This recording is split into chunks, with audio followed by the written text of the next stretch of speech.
प्रत्यक्षात न येणाऱ्या गोष्टींचा बजेटमध्ये समावेश. शरद पवार यांची अर्थसंकल्पावर टीका. तर महाविकास आघाडी हाच आमचा चेहरा असल्याचंही केलं स्पष्ट.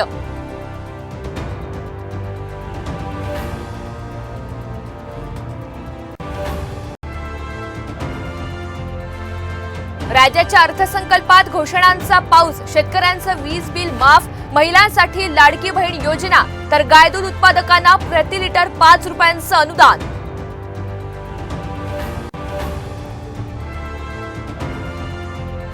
मुंबई, नवी मुंबई, ठाण्यात पेट्रोल स्वस्त होणार. पेट्रोलवरचा कर 1% कमी. राज्य सरकारची अर्थसंकल्पात मोठी घोषणा.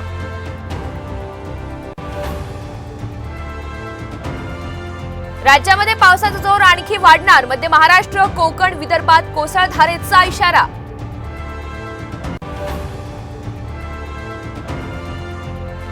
आणि ज्ञानेश्वर माऊलींच्या पालखीचं आज प्रस्थान. हरितवारी, निर्मलवारीसाठी प्रशासन सज्ज.